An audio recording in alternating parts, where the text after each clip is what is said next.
सुलोचना नागों के राजा शेषनाग और देवी नागलक्ष्मी की पुत्री तथा लंका के राजा रावण के पुत्र इंद्रजीत मेघनाद की पत्नी थी। शूर्पणखा का नाक राम भगवान के छोटे भाई लक्ष्मण द्वारा काटा गया। इस बात का बदला लेने के लिए शूर्पणखा के भाई रावण ने भगवान राम की पत्नी सीता का हरण कर लिया। सीता माता को रावण के कैद से मुक्त कराने के लिए प्रभु राम लंका पहुँचे और वहां उन्होंने रावण से युद्ध किया। इसी दौरान लक्ष्मण के द्वारा मेघनाद का वध हो गया। मेघनाद वध के बाद मेघनाद का हाथ सुलोचना के समक्ष आकर गिरा। सुलोचना ने सोचा कि पता नहीं यह उसके पति की भुजा है या नहीं, कहीं कोई माया तो नहीं। अतः उसने कहा, अगर तुम मेरे पति की भुजा हो तो लिखकर युद्ध का सारा वृतांत बताओ। हाथ ने लिखा, प्रिय, हाँ ये हाथ मेरा ही है। मेरी परम गति प्रभु राम के अनुज श्री लक्ष्मण के हाथों हो गई है। मेरा सिर प्रभु श्री राम के पास सुरक्षित है। मेरा सिर बजरंगबली जी ने रामचंद्र के चरणों पर रखकर मुझे वैकुंठ प्रदान कर दिया है। सुलोचना ने तय कर लिया कि समय आ गया है कि मुझे अब सती हो जाना चाहिए।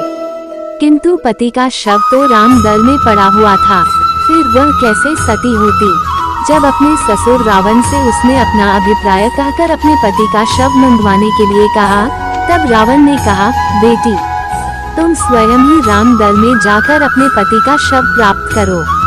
जिस समाज में बाल ब्रह्मचारी श्री हनुमान, परम जितेंद्रिय श्री लक्ष्मण तथा एक पत्नी व्रती भगवान श्री राम विद्यमान है, उस समाज में तुम्हें जाने से डरना नहीं चाहिए। मुझे विश्वास है कि इन स्तुत्य महापुरुषों के द्वारा तुम निराश नहीं लौटाई जाओगी। जब रावण सुलोचना से ये बातें कह रहा था, उस समय कुछ मंत्री भी उसके पास बैठे सभी बातें सुन रहे थे। उन लोगों ने रावण से कहा, जिन राम की पत्नी को आपने बंदिनी बनाकर अशोक वाटिका में रख छोड़ा है, उन राम के पास आपकी पितृव्यू का जाना कहाँ तक उचित है। यदि देवी वहाँ गई तो क्या सुरक्षित वापस लौट सकेगी।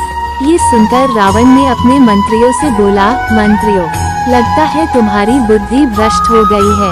अरे ये तो रावण का काम है जो दूसरे की स्त्री को अपने घर में बंदिनी बनाकर रख सकता है, राम का नहीं। रावण की बातें सुनकर सुलोचना श्री राम के पास गई और उनकी प्रार्थना करने लगी। श्री राम जी उन्हें देखकर उनके पास गए और कहा, हे देवी, आपसे मेरा कोई बैर नहीं है। आप बड़ी ही पतिव्रता हैं, जिसके कारण ही आपका पति अपराजित था। आप कृपया अपना यहाँ आने का उद्देश्य कहें। सुलोचना ने कहा, राघवेंद्र, आप तो हर बात से अवगत हैं।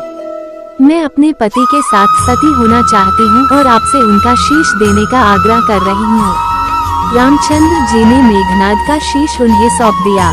सुलोचना ने लक्ष्मण को कहा, भ्राता, आप यह मत समझना कि आपने मेरे पति का वध किया है। उनका वध करने का पराक्रम किसी में नहीं, ये तो आपकी पत्नी के सतीत्व की शक्ति है। अंतर मात्र यह है कि मेरे स्वामी ने असत्य का साथ दिया।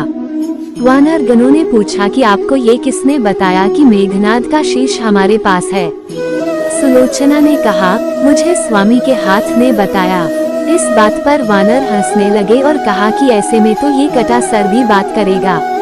सुलोचना ने प्रार्थना की कि अगर उसका पतिव्रत धर्म बना हुआ हो तो वह सर हंसने लगे, और मेघनाद का सर हंसने लगा। ऐसे दृश्य को देख सबने सुलोचना के पतिव्रत का सम्मान किया। सुलोचना ने चंदन की शैया पर अपने पति के शीश को गोद में रखकर अपनी आहुति दे दी।